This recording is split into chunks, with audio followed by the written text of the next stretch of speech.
They would be essentially replacing these service members who are U.S. citizens and legal immigrants with illegal aliens who got their status in this country as a result of an unconstitutional act by the president. Vaughn says it is an insult to our service members that some House Republicans even contemplated enacting such a program. I'm Chad Groening. A professor at Polk State College in Florida has blatantly and aggressively demeaned a 16-year-old student who was taking a course online because of her faith in God. Bob Kellogg explains. Humanities professor L.J. Russum was openly hostile toward student Grace Lewis when she spoke of her faith in God. Matt Staver of the Liberty Council, in a Fox and Friends news interview, says Russum gave Grace 4 straight zeros on her classwork without just cause. Because this person is a militant atheist intent on destroying her faith, and he hasn't done it just to her. He's done it to others as well. During the same interview, Staver complains that the school is standing behind Russum despite the evidence of his discrimination. On his email, he quotes an individual who says that Adolf Hitler was not violent enough. He's a Marxist atheist, and he's free to have his own views, but he's not free to proselytize and belittle Grace and others, and so they need to address this professor, whether he's qualified or not. Turns out Grace was given an A grade for the course after all, after the Liberty Council wrote a demand letter to the school. Though the A was probably justified, Staver believes the professor did so to avoid accountability for his discriminatory actions. I'm Bob Kellogg. And finally, a major maker of airbags is now responsible for what will be the largest auto recall in U.S. history. Japanese company Takata has agreed to declare nearly 34 million airbags defective because the chemical that inflates them can explode with too much force, sending shrapnel into the vehicle. There have been 6 deaths and more than 100 injuries. The agreement adds 18 million bags to the recall. American Family News is online and on the One News Now mobile app. I'm Rusty Pugh. I pledge allegiance to the King of Kings and to his kingdom come on earth as it is in heaven. One holy nation, under our Heavenly Father, grace, mercy, justice for all.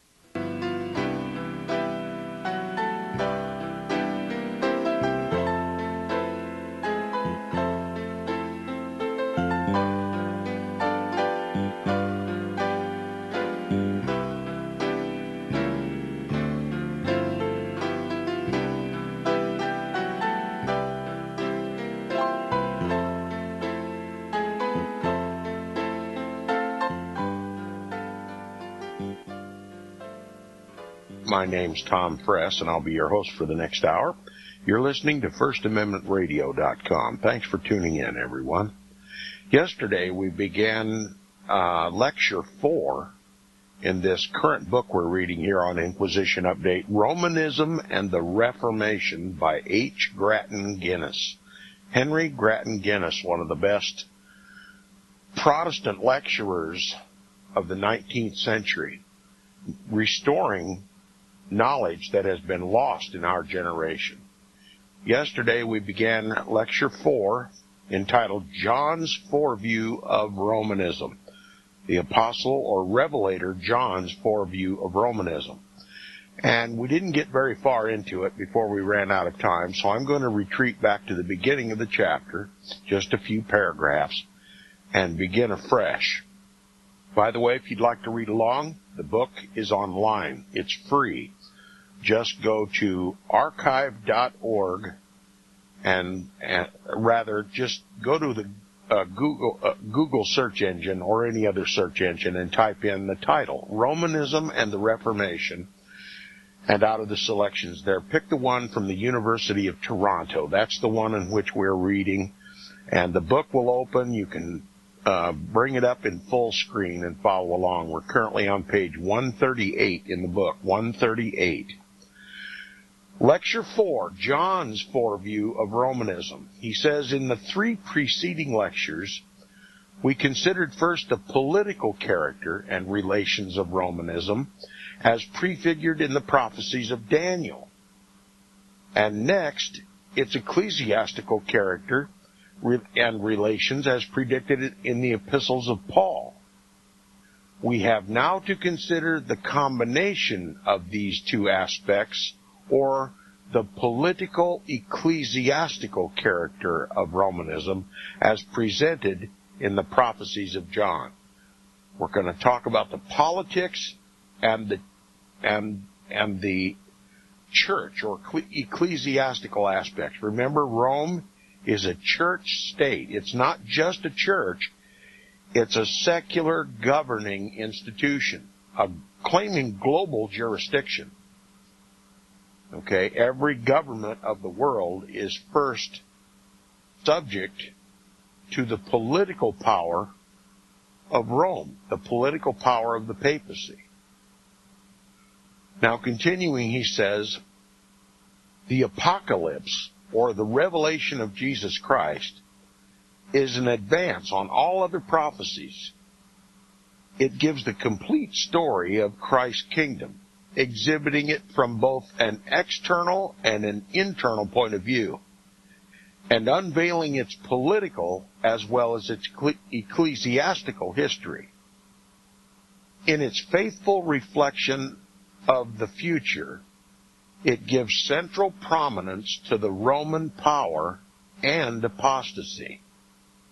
On this subject, it enters into detail and exhibits the mutual relations of the Latin Church and Roman state, using composite figures for this purpose.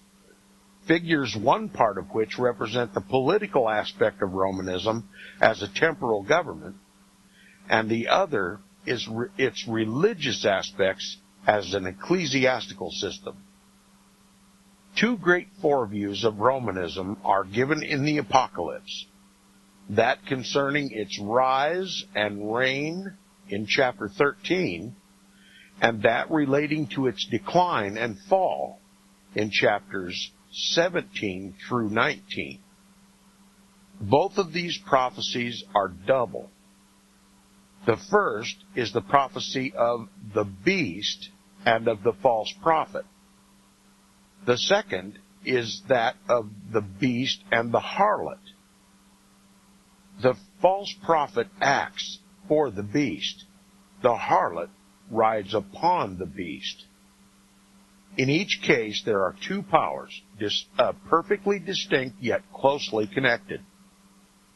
The beast and false prophet can neither be confounded nor separated. Okay, they're one and the same, the beast and the false prophet. Similarly, the beast and harlot are associated. The beast carries the harlot during all her long career of crime and cruelty, and they both come to their ruin in the same judgment era of the vials of God's righteous wrath, which terminate the present dispensation. Before considering the interpretation of these wonderful apocalyptic visions, it'll be necessary to devote a few moments to the relation which exists between the prophecies of Daniel and those of John. We are exhibiting the prophecies of Romanism as a whole, and in order to this, it is necessary to trace the simple yet profound connection between the foreview granted to the Jewish prophet in Babylon in the days of Nebuchadnezzar and Belshazzar, and that given to the Christian apostle in Patmos in the days of Domitian. The prophecies of Daniel and the book of Revelation may be considered as two parts of a single prophecy. Their subject is the same, and their symbols are the same. They reveal the course of cruel, idolatrous Gentile empires, followed by the eternal kingdom of God. And in doing this, they employ the same symbols. Daniel revealed the 4 empires. John, the 4th only, for the first 3 had in his time passed away. Babylon, Persia, Greece had fallen, but Rome was still in the zenith of its greatness, destined to endure for many ages and to rule, even to our own day, a large section of the human race. To John, therefore, was shown with considerable fullness the future of the Roman power. The Apocalypse contains a marvelous foreview of the rise, reign, decline, and fall of the Roman papacy, of the sufferings and triumphs of the saints of God during its continuance, and their enthronement at its close. The Roman Empire is presented to Daniel and to John under one and the same striking and special symbol, a 10-horned wild beast. Daniel saw the Medo-Persian Empire as a 2-horned ram, one horn being higher than the other. See Daniel chapter 8, verse 3. He saw the Grecian Empire as a 4-horned goat. See Daniel chapter 8, verses 8 through 22. And he saw the Roman Empire as a 10-horned wild beast. Thus, these three great empires, as seen by Daniel, were 2-horned, 4-horned, and 10-horned. This is remarkable and easy to be remembered. Now, Daniel's 10-horned beast reappears in the Apocalypse. Here we have an important link between the Old Testament and the New, and a clue to the meaning of the last book of Scripture. Let us try to be clear on this point. The 4 wild beasts represent Babylon, Persia, Greece, and Rome. The 4th is 10-horned. This 10-horned beast of Daniel reappears in the Apocalypse, the divinely given symbol of the 4th and final empire on the earth. You see it in chapters 12, 13, and 17 of the book of Revelation. Compare now the passages. First, Daniel chapter 7, verse 7, quote, I saw in the night visions, and behold a 4th beast, dreadful and terrible, and strong exceedingly, and it had 10 horns, unquote. Next, Revelation chapter 12, verse 3, quote, a great red dragon having 10 horns, unquote. Now, Revelation chapter 13, verse 1, quote, I saw a beast rise up out of the sea having 10 horns, unquote. Lastly, Revelation chapter 17, verse 3, quote, a scarlet-colored beast having 10 horns, unquote. It is universally admitted that this 4th or 10-horned beast represents the Roman Empire. The angel himself so interprets it. I want you particularly to notice that the fact that we are not left to speculate about the meaning of these symbols, that the all-wise God who selected them and gave them to us has condescended to give us their interpretation. All these principal visions are divinely interpreted. They are not free for us to interpret. God interprets them. And if you go about by yourself to reinterpret these, depart from God's interpretation, you will be deceived. All these principal visions are divinely interpreted. First, as to the vision of the fourfold image, there is an inspired interpretation of a most detailed character. You remember the words with which it began, quote, this is the dream, and we will tell the interpretation thereof before the king, unquote. Then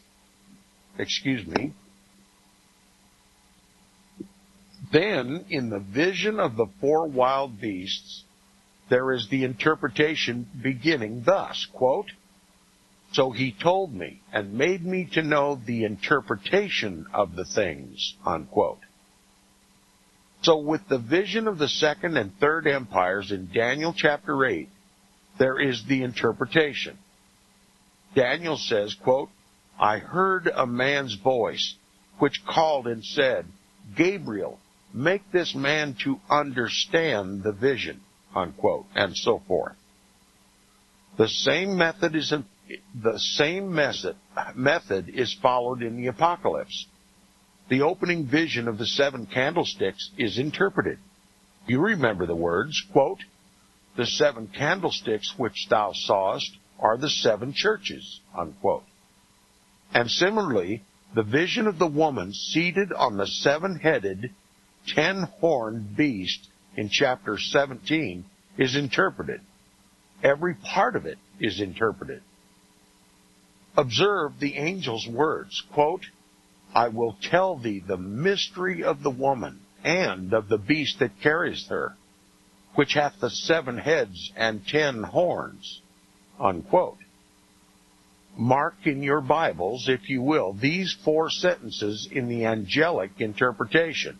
Quote, "The beast which thou sawest," unquote. And, quote, "the 10 horns which thou sawest," unquote. Quote, "the waters which thou sawest," and also "the woman which thou sawest." These 4 sentences are the key to the Apocalypse. The beast, the horns, the waters, the woman are all interpreted, and their interpretation involves, or carries in it, the interpretation of the Apocalypse. The 7 heads of the beast are also interpreted, and so interpreted as to tie down the symbol of the Roman Empire. For the angel mentions an important note of time. He says of the 7 heads, quote, "5 are fallen, and 1 is, and the other is not yet come," unquote. The heads of this beast, then, when the vision was revealed, were past, present, and future. 5 were past. The 6th then existed. The 7th was not yet come. This demonstrates the power in question to be the Roman Empire. The then reigning power in John's day was symbolized by the 6th head of the 7-headed beast.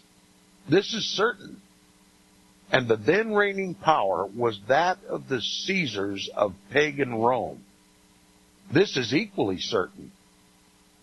Therefore, the Roman Caesars were represented by the 6th head of the symbolic beast.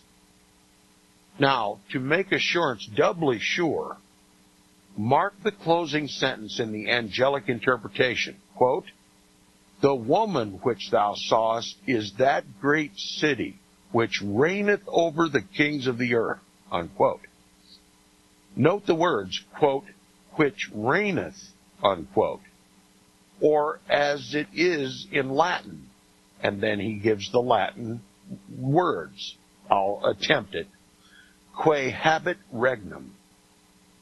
These words in the Vulgate are "et mulier quam vidisti est civitas magna, quae habet regnum, super regis terra," which translates, "And the woman which thou sawest is the great city which has, or holds, the kingdom or government over the kings of the earth," unquote. That great city which reigneth, not which did reign, nor which shall reign, but which reigneth, or was actually reigning then.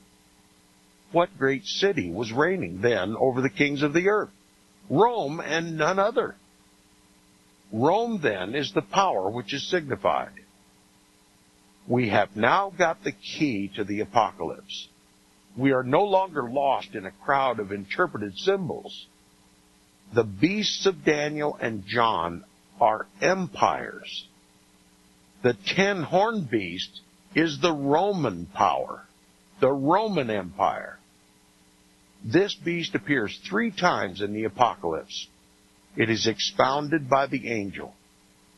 This expounded symbol is the key to the entire prophecy. Quote, "And I stood upon the sand of the sea.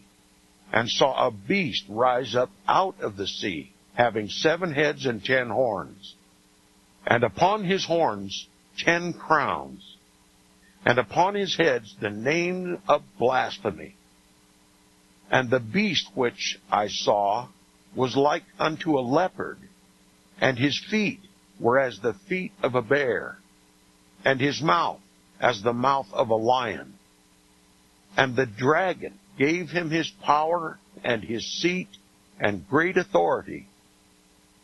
And I saw one of its heads, as it were, wounded to death, and his deadly wound was healed, and all the world wondered after the beast. And they worshipped the dragon that gave power unto the beast. And they worshipped the beast, saying, Who is like unto the beast? Who is able to make war with him? And there was given unto him a mouth, speaking great things and blasphemies. And power was given unto him to continue 42 months. And he opened his mouth in blasphemy against God, to blaspheme his name and his tabernacle, and them that dwell in heaven. And it was given unto him to make war with the saints, and to overcome them. And power was given him over all kindreds and tongues and nations. And all that dwell upon the earth shall worship him, whose names are not written in the book of life of the Lamb, slain from the foundation of the world. Unquote. The head is the governing power in the body. The heads of this beast represent successive governments. Mark the deadly wound inflicted on the last of its 7 heads, and the marvelous healing of that wound, or the revival of the slain head or government. Then mark the tyrannical and dreadful doings of this revived or 8th head. It becomes a great and terrible enemy of God's people, a Roman enemy, not an early Roman enemy, not a pagan Caesar, not a Nero or a Domitian, but one occupying a later place, a final place. For none succeeds him in that empire, since it is foretold that his destruction will be accomplished at the advent of Christ in his kingdom. A comparison of this Roman enemy of God's people described by John with the little horn foreshown by Daniel demonstrates the important fact of their identity. They are one and the same. Observe the following points. Number 1, the persecuting horn seen by Daniel is a horn of the Roman Empire. It is a Roman horn. And the persecuting head seen by John is a head of the Roman beast. In this they are alike. Each is Roman. Number 2, the persecuting horn grows up in the latter or divided state of the Roman Empire. It rises among the 10 Gothic horns. The persecuting head seen by John also grows up in the same latter state of the Roman Empire, for it follows the 7 heads and is the last.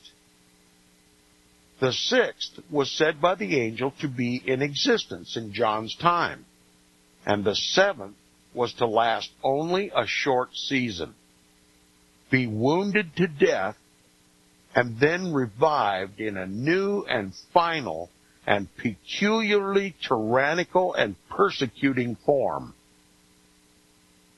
The little horn in Daniel belongs to the latter 10-horned or Gothic period of the Roman Empire, and the revived head of the empire seen by John belongs to the same period. You will note this point. Their period is the same. This is a second mark of their identity. Number 3, each has a mouth. Now here's a very distinct and remarkable feature. The other horns and heads were dumb, but this speaks of the persecuting Roman horn we read in Daniel. It had a mouth.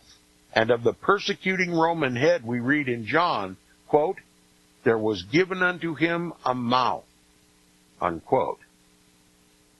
Number 4, in each case this mouth speaks the same things. Of the mouth of the Roman horn, Daniel says in chapter 7, quote, it spake great things, verse 8. Also, quote, the great words which the horn spake, unquote, verse 11, and, quote, very great things, unquote, verse 20. Quote, great words against the Most High, unquote, verse 25. While the Roman head in the Apocalypse, John says, quote, while of the Roman head in the Apocalypse, John says, quote, there was given unto him a mouth speaking great things and blasphemy. And he opened his mouth in blasphemy against God, to blaspheme his name and his tabernacle, and them that dwell on the earth. Revelation 13:6. Now we've come up upon the break. We'll continue where we left off when we return on page 148. You're listening to Inquisition Update on FirstAmendmentRadio.com.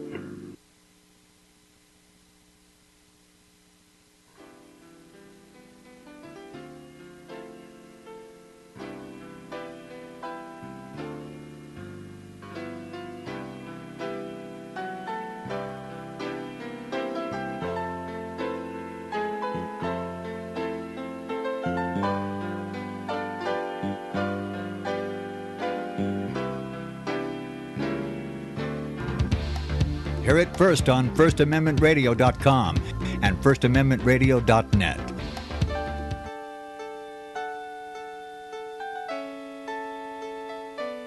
The program you are listening to is 100% sponsored by you, the listener, on this First Amendment Rights Media channel. You will notice that there are few commercials on this radio network. There's a good reason for that. Corporate advertising dollars come with strings that limit program content. So without your help, these programs cannot continue on internet or our several affiliates. If you benefit by the educational law programs, we ask you to give. If you are admonished or nurtured by the Bible and ministry programs, we ask you to give. If some voice a cause that you are passionate about, we ask you to give. If you believe in any of these, we ask you to support them as you would a missionary on a continual basis, as if giving a tithe for missionary radio. These programs are not commercially viable and must be supported by those faithful to the cause of truth. Look for the button to sponsor your favorite programs at our listen and schedule pages on the internet. Then, when you subscribe, we will send you the last quarterly MP3 CD of that program immediately, and continue to do so with each new quarter. We will also give you unlimited archive access to all of our programs. We're asking you to give much less than a tithe, so that you may also send support directly to a particular program host, cause, and anywhere else the Spirit may lead you. Do all to the glory of our God and Creator, for His holy nation, the only kingdom that will last forever. Thank you for listening.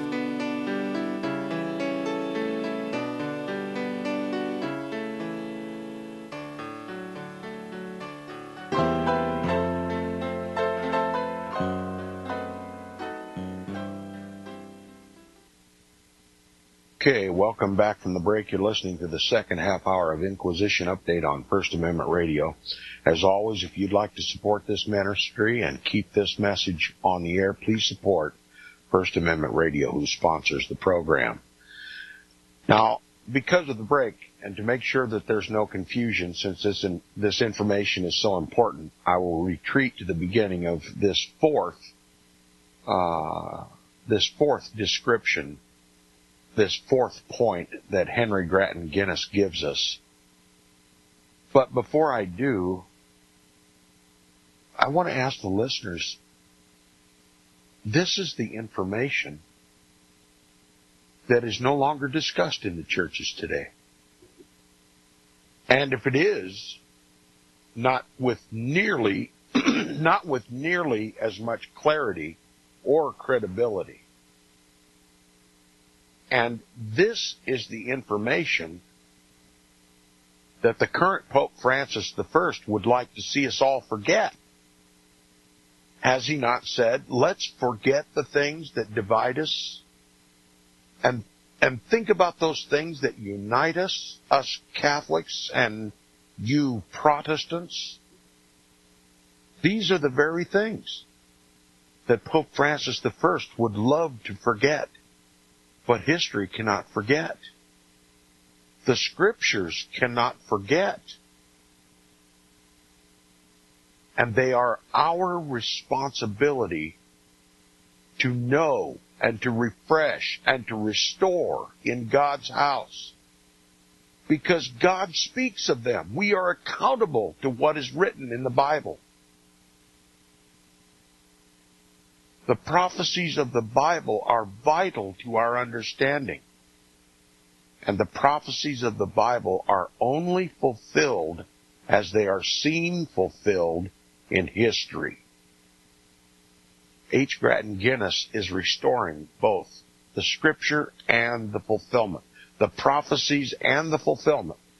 One requires an understanding of the Bible, the other requires an understanding of history. They go together. You literally cannot see Bible prophecy fulfilled unless you see it fulfilled in history. Until it's fulfilled in history, it's just speculation. Now, returning to point 4, Henry Grattan Guinness says, in each case, this mouth speaks the same things. Of the mouth of the Roman horn, Daniel says in chapter 7, quote, it spake great things, verse 8. Quote, the great words which the horn spake, verse 11. Very great things, verse 20. Great words against the Most High, verse 25. While of the Roman head in the Apocalypse, John says, quote, there was given unto him a mouth speaking great things and blasphemies. And he opened his mouth in blasphemy against God, to blaspheme his name and his tabernacle and them that dwell in heaven. Revelation 13, verse 6. The horn speaks. The head speaks. Each speaks great things. Each speaks blasphemies. This striking correspondence is a further indication of their identity. Each has a mouth that speaks. Daniel chapter 7 verse 8 and Revelation chapter 13 verse 5. The expression is exactly the same in the Septuagint translation of Daniel and in the Apocalypse. Point 5. The horn has great dominion. It plucks up 3 horns. It has, quote, a look more stout than his fellows, verse 20. It makes war and prevails. Its great dominion is eventually taken away and destroyed. Quote, they shall take away his dominion, unquote, verse 26. Similarly, the head has great dominion. Quote, power was given him over all kindreds and tongues and nations, unquote. The application of these words should not be pressed beyond the sphere to which they belong. In that sphere, for a certain period, the power of the horn or head was to be supreme and universal. In the fact of their dominion, they are alike. Point number 6. Each makes war with the saints. Each is terrible as a persecutor of God's people. Daniel says, quote, the same horn made war with the saints and prevailed against them. He shall wear out the saints of the Most High. They shall be given into his hand until a time and times and the dividing of time, unquote. John says, quote, it was given unto him to make war with the saints and to overcome them, Revelation 13:7. Quote, he shall make war against them and shall overcome them and kill them, Revelation 11:7. John describes the method of this warfare, in what way and for what reason the saints or the martyrs of Jesus should be killed, Revelation 13:15.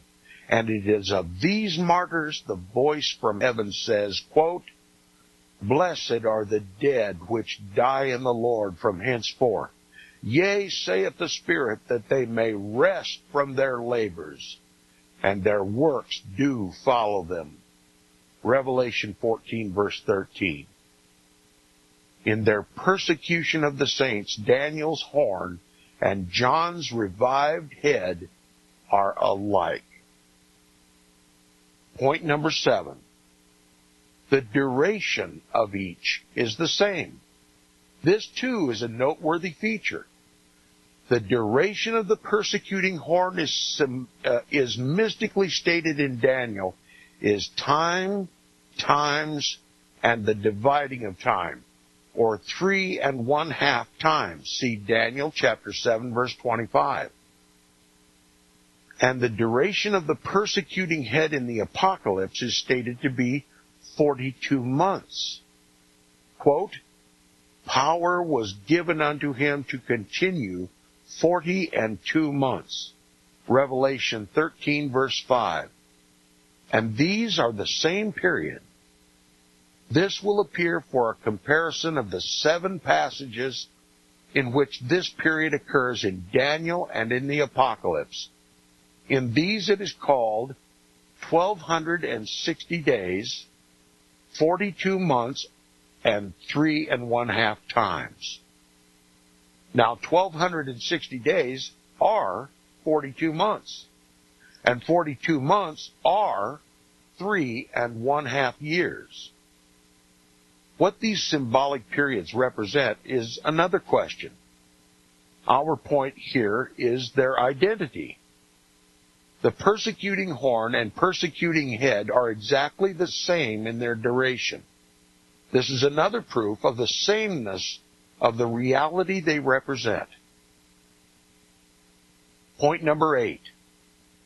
They end in the same manner and at the same time. This completes the evidence of their identity.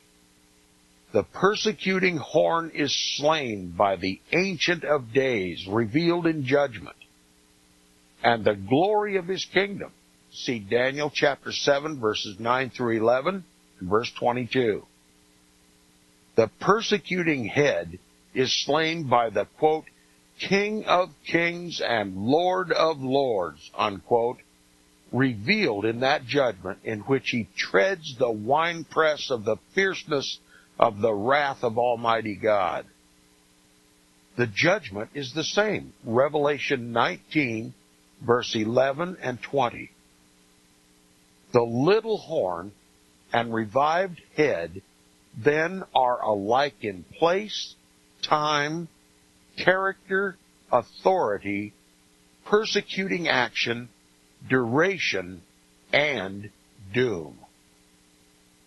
They arise at the same point, they last the same period, they do the same deeds, they come to their end at the same moment, and by the same revelation of Christ in the glory of his kingdom. They cannot prefigure two powers absolutely alike in all these respects, but one and the same. Even the Church of Rome admits their identity.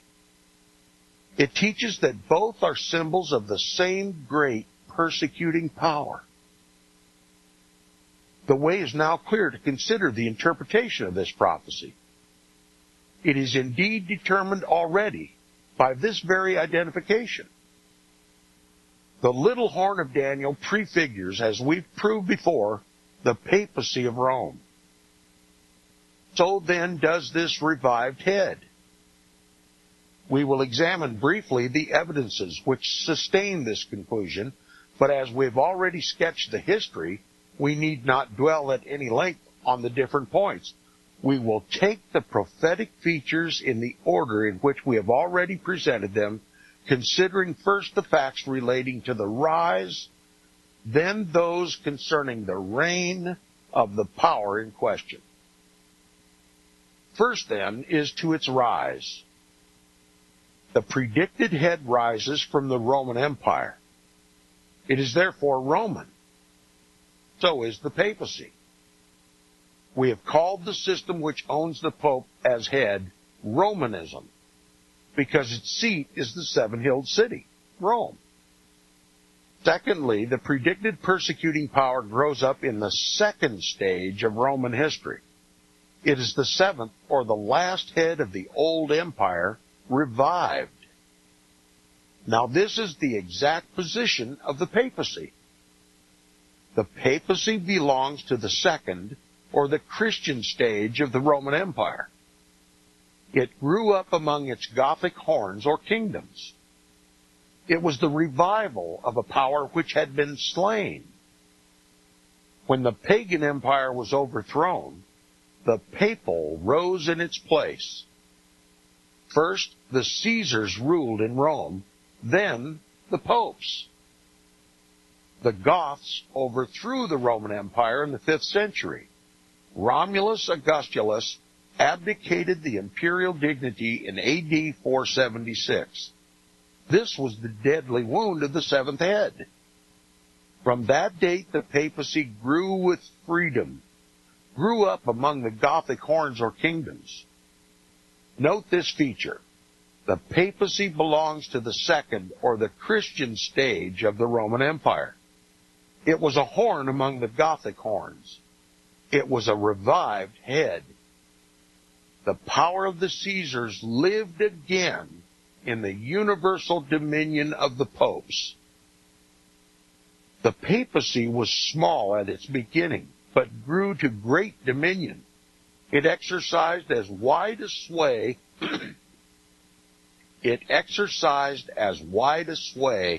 as the Caesars it succeeded. All Europe submitted to its rule. It claimed and still claims a power without rival or without limit. The historian Hallam, as we've already marked, says of the 13th century, the noonday of papal power, quote, Rome inspired during this age all the former of her ancient name. Let me quote again. Rome inspired during this age all the terror of her ancient name. She was once more mistress of the world, and kings were her vassals, unquote. Remember the proud title taken by the popes? Rector Orbis, ruler of the world? In this also the papacy fulfills the prophecy. Observe, secondly, that the extraordinary feature both in Daniel and the Apocalypse, the mouth of this power. Both the horn in Daniel and the head in John has a mouth speaking great things. This feature is marvelously fulfilled in the papacy. What a mouth has that Latin ruler! What a talker! What a teacher! What a thunderer! How has he boasted himself and magnified himself and excommunicated and anathematized all who have resisted him? Has the world ever seen his equal in this respect? All the Gothic kings were his humble servants.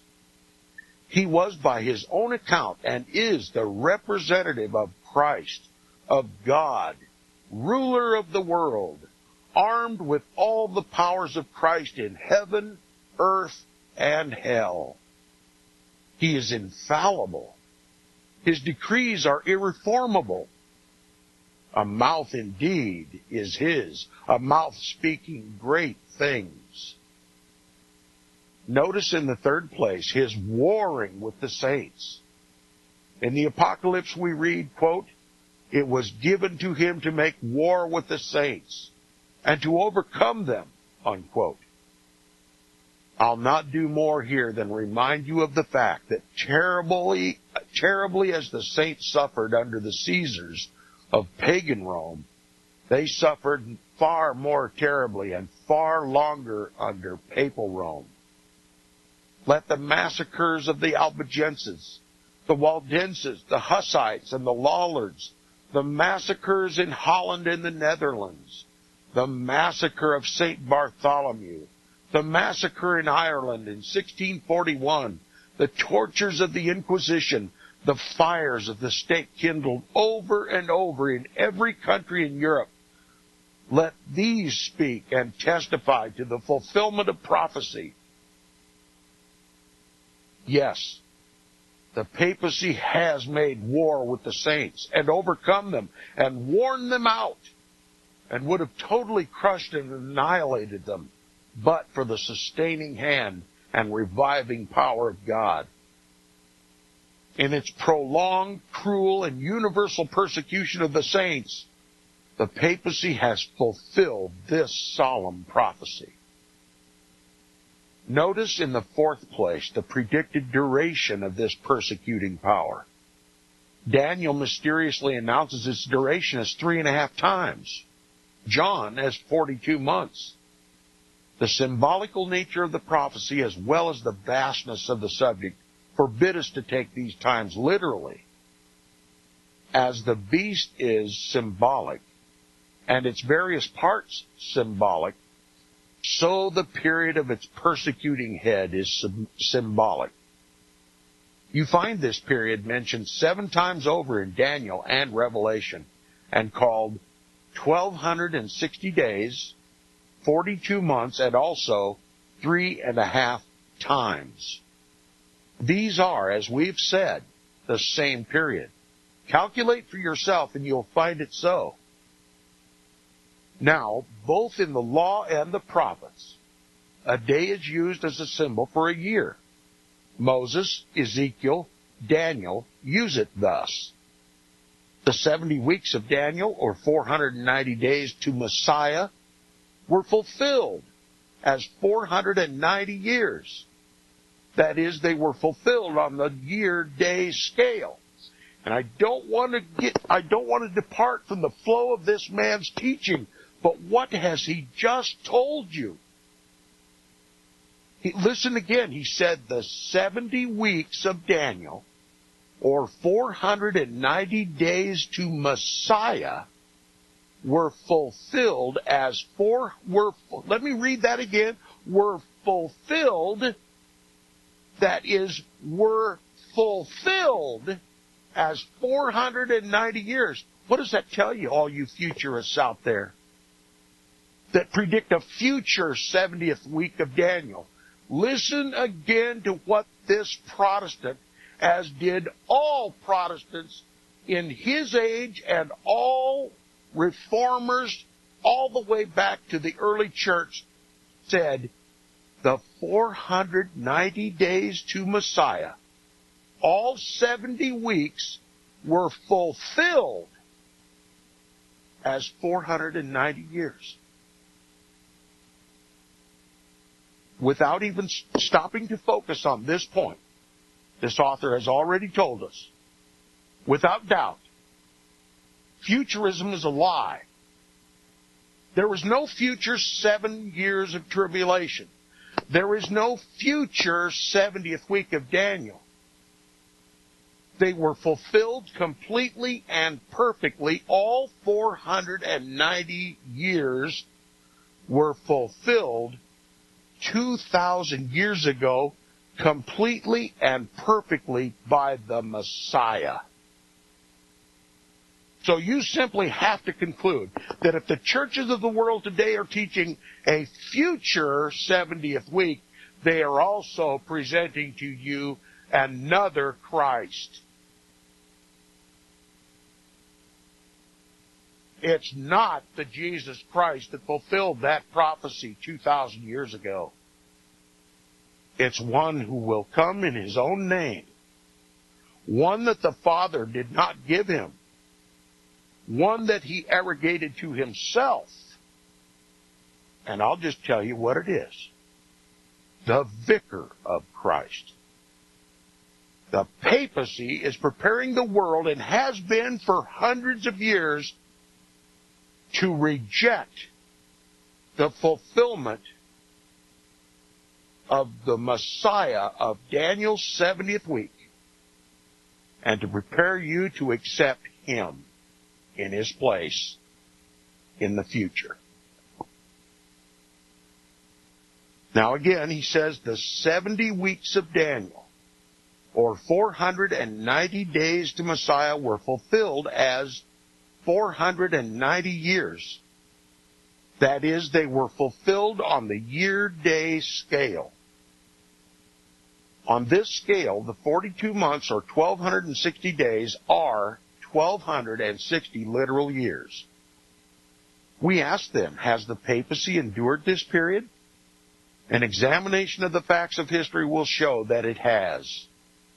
From the era of its rise in the 6th century, at the notable decree of the Emperor Justinian, constituting the Bishop of Rome head of all the churches in Christendom, A.D. 533, 1,260 years extended to 1793, the date of the tremendous papal overthrow in the French Revolution. Here we have a fact of great importance. Note it well. To this we add the further fact that from the analogous decree of the Emperor Phocas, confirming the headship of the Pope over Christendom in the year 607 A.D., 1,260 years extended to 1866 or 67, the initial date of the recent remarkable overthrow of papal governments, which culminated in the loss of the Pope's temporal power in 1870. In that year, the papacy assumed the highest exaltation to which it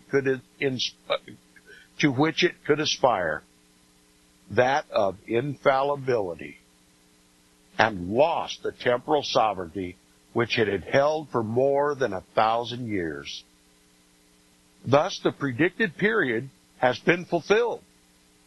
What an evidence is this? The papacy has fulfilled the prophecy, not only in its geographical and historical position, its moral character, its political power, its blasphemous pretensions, its tyrannical career, but in its very chronology. In the point of its rise, the period of its duration, the era of its decline, the crisis of its overthrow. We've already directed your attention to the fact that the papacy is a complex power and requires complex symbols for its prefiguration. It is both a secular and an ecclesiastical power, and the ecclesiastical power has arrogated to itself the right to create the secular or endow it with divine authority, and has also wielded the energies of the secular power in pursuance of its own unholy ends. Revelation chapter 13 represents both of these organizations as beasts. The one is represented as a 10-horned, the other as a 2-horned beast. The former rises, as does each of the beasts of Daniel, from the sea. The latter rises from the earth. The one springs up in storm, the other in stillness. Striving and warring winds attend the birth of the one. The other grows up quickly from a low terrestrial origin, like an ivy plant or a noxious earthbound weed. The 10 horns of the one are strong iron kingdoms. The 2 horns of the other are gentle and lamb-like. The two horns stands, or rather the two beasts stand side by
Since the beginning of time, kings have sought it, nations have fought for it. It has been traded, it has been borrowed, it has been purchased, it has been stolen. There's a reason for it. To secure the blessings of liberty to ourselves and to our posterity. Invest with the security of gold and silver. Call Discount Gold and Silver Trading at 1-800-375-4188 or visit discountgoldandsilvertrading.net. Listen to Financial Survival with your host, Melody Cedarstrom, right here on FirstAmendmentRadio.com.